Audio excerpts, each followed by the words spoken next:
안녕하세요. 매일매일 운동하기를 실천하고 있는 동탄 왕코입니다. 오늘도 엄청 흐려요. 구름이 장난이 아닙니다. 당장 비가 와도 이상하지 않은 그런 날씨인데 지금 일단 비는 안 옵니다. 뉴스를 봤는데 남부지방에 비 엄청 많이 왔다고. 또 태풍이 또 올라오고 있죠. 진짜 이번 주에도 또 오면은 광복절 휴무 때는 안 와야 될 텐데 걱정입니다. 일단 월요일 오늘도 역시 이번 주도 역시 오후 출근이에요. 운동을 해야겠죠?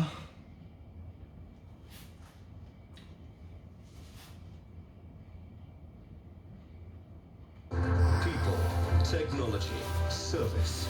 Zenith Bank, in your best interest. These feelings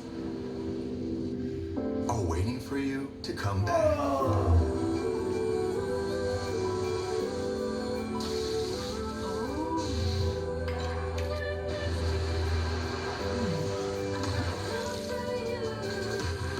Amazing feelings are waiting for you to explore again once the world is ready.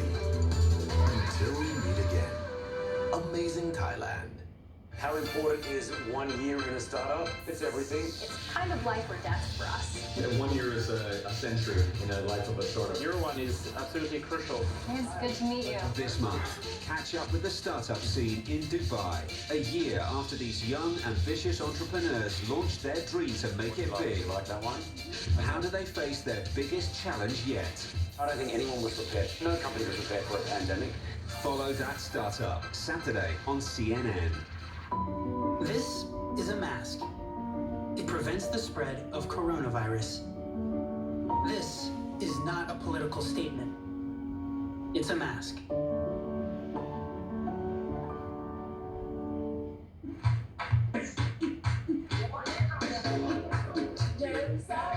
COVID-19 has left virtually no corner of the world untouched.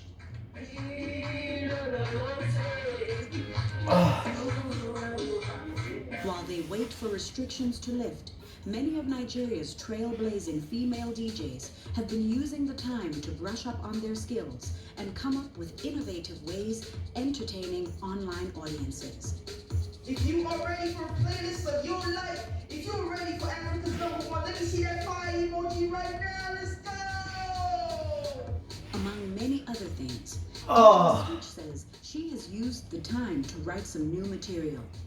I've been writing more lyrics these days. My head is just wide open.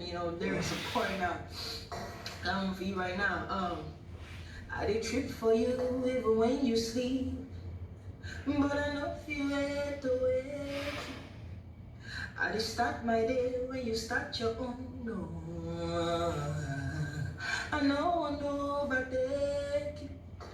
You bust my brain, so I go bust your brain.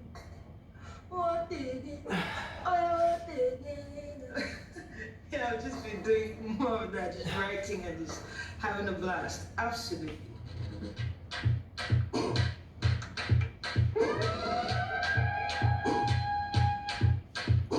Commissioner DJ YC on the mix. Beyond breaking down barriers, these trend-setting DJs are hoping to capitalize on a renewed interest in music coming out of Nigeria.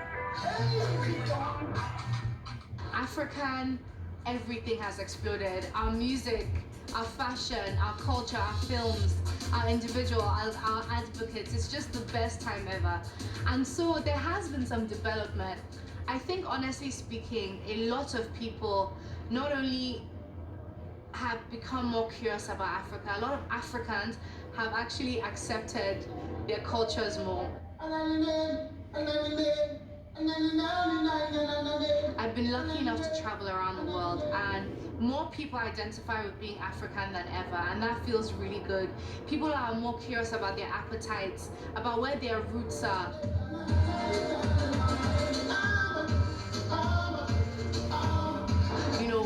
what their family tree is, how far back it can take them. And so it's really, really interesting because I think that appetite to find out who you really are takes a lot of us back to Africa. But being African, I think now is something that a lot of people can embody as something to identify with and be proud of. You know, I always say I am Kapi and I am unapologetically African.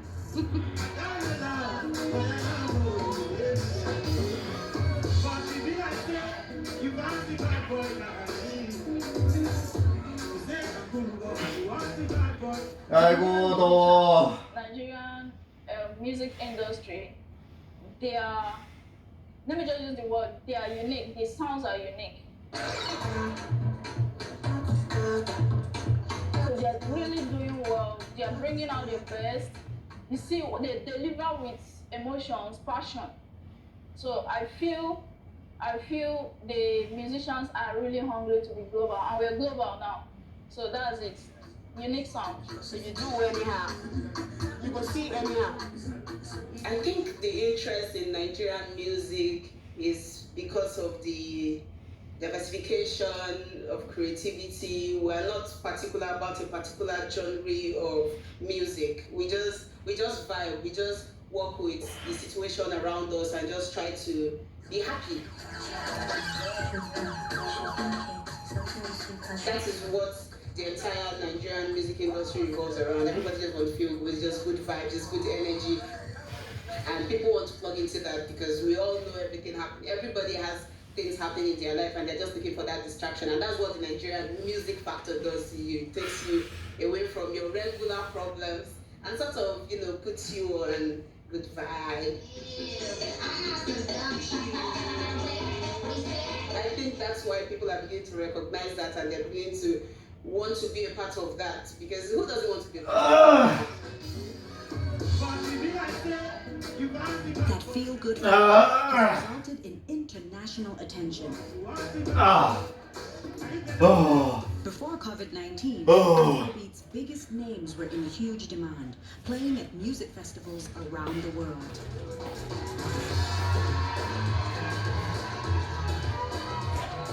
In recent years, our sound, our Nigerian music has been perceived to be relatable globally.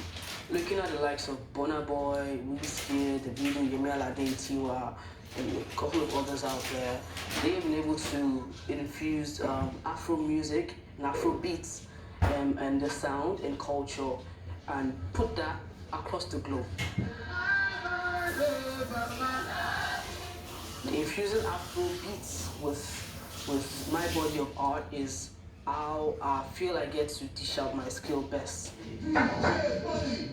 It's quite essential if you're anywhere and you're doing your job, and you should be able to give in Afro beats with everything you do. You deliver it that way. I feel it that way. Nigerian music is definitely having a moment. Despite the damper COVID-19 has put on the public party scene, these women have helped propel its popularity to a whole new level, while raising spirits and roofs around the globe. And they're determined to make sure the music doesn't stop. You see, our sound is filled with rhythm. Our sound is fun.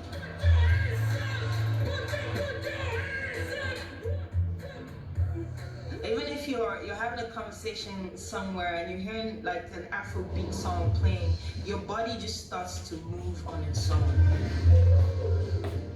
That's what our sound does. Our sound has rhythm filled in it. We sort of look out to get inspiration because, from other cultures that we're not familiar with. I believe that other people, seeing how beautiful and how rhythmic, filled with soul our sound is, look to our sound to also get inspiration. That it's like discovering new land. Our music is just beautiful, it's fresh and fun. Our sound is getting much more recognition, as it should.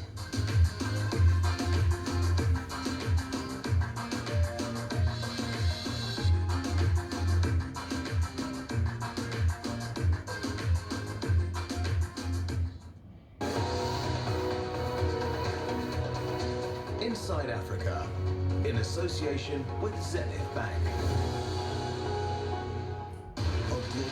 pandemic, an overdue reckoning on race, an economic crisis, and an election right in the middle of it all.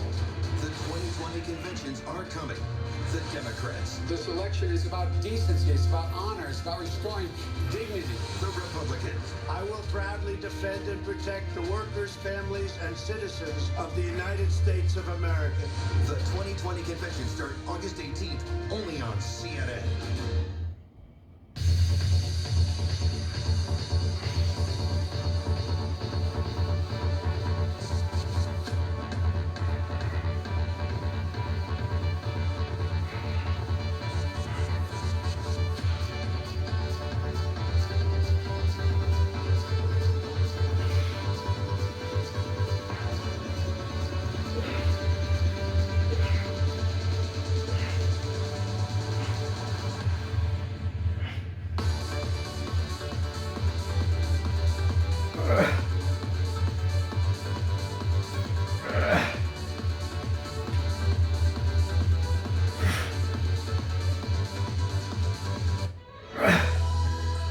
아, 씨. 아, 씨. 아, 힘들어. 아.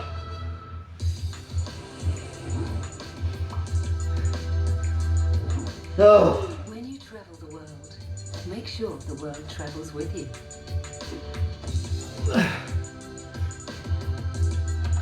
Check in, log on, and get connected with all of the latest developments at your fingertips. CNN Park Hotels, connected to your world. Welcome to The Lead. I'm Jake Tapper. We're going to be politics lead in one of the biggest bombshells today. The straight talk you need. That seems to be completely contradicting from your man in Washington. It's all food for thought when you and the public are trying to decide who to trust. Who won't back down. We're getting a new look at the headwinds that congressional Republicans already are facing. 고향에 계신 부모님, 우리 누나, 내가 이렇게 열심히 살고 있습니다. 내가 이렇게 열심히 살고 있다고. The Dangote Group stands at the forefront of 아, 힘들어. with substantial investments that will propel the continent towards greater prosperity. Dangote for an empowered Africa. 환타 아니에요, 환타 아니에요. Welcome to Marketplace Africa, where we cover the biggest economic trends impacting the continent. I'm Eleni Jokas in Johannesburg, and this week we're focusing on the business of blooms, the Kenyan rose industry to be exact. Now, it's an industry that is really important to Kenya's economic growth, and of course it also means getting this product to market as quickly as possible. But since the start of the pandemic, we've not only seen supply disruptions, but also a very big drop in global demand for flowers. So 오늘은 영어학원 가는 날이 아니어서 it's a very big issue, but what we're seeing on the demand 좀 side 여유가 has 있네요. also hurt the 내일은 Kenyan 영어학원 flower 가야 growers. 되고, I take a look at the future of this industry in Kenya. 수요일은 안 갈 거고, 목요일날 From 가고. bright and cheerful pink to a classic red, these Kenyan flowers may be delicate and beautiful, but these stems certainly pack a punch. Kenya's floriculture industry brought in $1 billion last year, making up just over 1% of the country's GDP. And employing 1 million people, an industry on the up. Pre-COVID, the flower industry has been growing for the last 5 years. We've seen an increase in the number of flower farms that are operational. We've also seen an increase in the volume of flowers exported. But in late March, as COVID-19 restrictions hit, a shocking visual of a global industry in turmoil. With low demand and a perishable product, flower auctioneers and farmers shredded and dumped mounds of delicate roses. What happened is prices dropped overnight. For the flowers that were the auction, they had to be destroyed because they could not be sold. So that meant it is cheaper to destroy your flowers at farm level than incur all the freight costs and have it destroyed at the auction. Growers reduced on spraying, they reduced on fertigation, they had to take care of their labor costs and see how they would manage that. And yeah, it was painful to look at that. Flower Holland runs the world's largest flower auction based in the Netherlands. This is where Kenya sends the majority of its flowers. 70% of the country's production is sold within these halls and sent on to destinations across the world. In March, the auction's turnover dropped by 35% over the previous year. Direct sales demand was flat, and Kenya took a big hit. We dropped to the extent that we were doing less than 20% of what we were supposed to do. In fact, by April, we were right on our knees, 20%. At the height of COVID, I will tell you, we can't believe this. We were losing over 100 million Kenya shillings in one single day.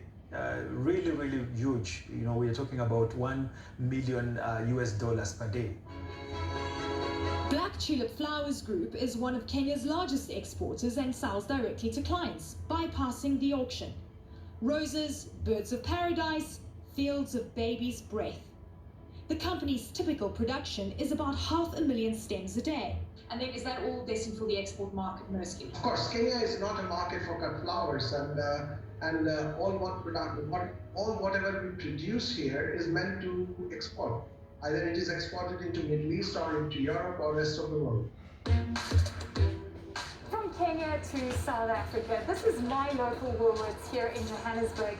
And the Black Tulip Group supplies flowers to Woolworths. Now, over a 5-week period, during lockdown restrictions level 5, anything that was non-essential was not sold. So this area was completely empty. I used to come in here and see an empty shelf. Now demand has recovered, and of course, lockdown restrictions have somewhat been eased, but the damage to the Kenyan flower industry has already been done. Now, Black Tulip Group sells to Woolworths. It's a significant client. And we know that demand somewhat has recovered as auctions are getting back into place, but getting these goods to market is now the biggest hurdle. With planes rerouted, Kenya's air cargo capacity dropped from 5,000 tons to 1,500 tons a week. We had fresh cut flowers competing with fruits and vegetables for the same flights, which were limited. So people had to get creative. We had seen a lot of passenger aircrafts now being turned to cargo. We were ferrying flowers on airplane seats. Cargo capacity has returned, albeit at higher prices than before COVID-19. The Kenya Flower Council says the country is exporting around 80% of normal capacity. It's a positive sign. Still, the Kenyan Flower Council predicts the industry will lose 40% of its revenue this year. Right now it is a bit shaky, but it will thrive. It just shows that over the years, the country has put in the work, and it is recognized as a key partner, especially for flowers. Whether farms sell through the auction or direct to the customer, the industry hopes the path to recovery includes a future that looks much rosier. Up next, how one multinational convinced Nigeria to go all in on noodles.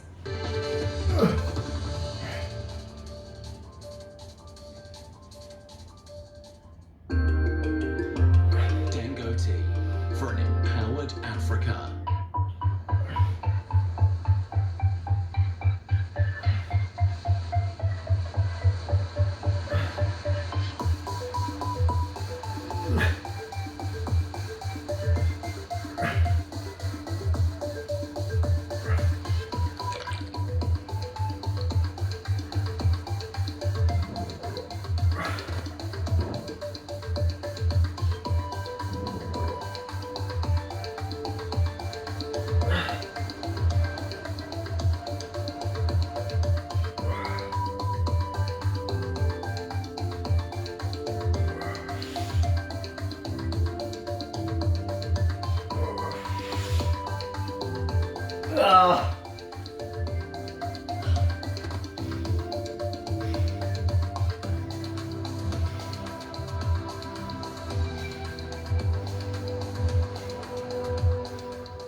The Dangote Group stands at the forefront of African enterprise. Since 1978, we've touched the lives of millions of people by meeting their basic needs. Our belief in the promise of Africa has taken us into 14 African countries, with substantial investments that will propel the continent towards greater prosperity, promising jobs, improved standards of living, and economic growth. Dangote, for an empowered Africa.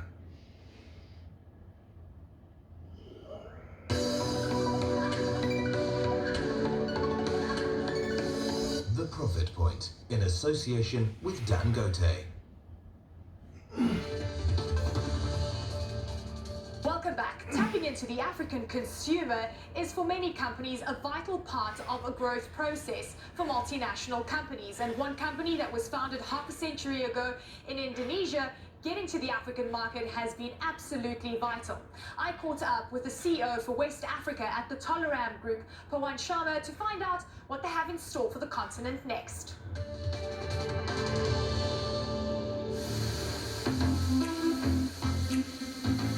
I'm Pawan Sharma, and I'm Chief Executive Officer for Tolaram Group for West African markets. So since 1948 till early 90s, the group majorly focused on textile manufacturing and expanded its manufacturing setups in many countries. Almost 18 countries we were operating with textile business. And at that time, in mid-90s, group realized packaged food manufacturing was lacking in African countries, and most of the packaged food stuff were being imported. So in 1995, group decided to go into food business with noodles. And we all know that today that noodle is most popular brand in the country. Okay, so noodles, how much of a game changer was that business for Tolaram Group? I'll say noodle was a beginning for us in the food segment. We didn't know the food business that well before we came with noodle brands. So initially when we introduced the noodles in Nigerian market, Nigerian consumer didn't know what it is. So we used to get funny comments from consumers like, are you trying to feed us bombs or what? It doesn't look like food. 여기까지 하겠습니다, So 오늘은. we passed to that stage and the journey was long. How do you convert a consumer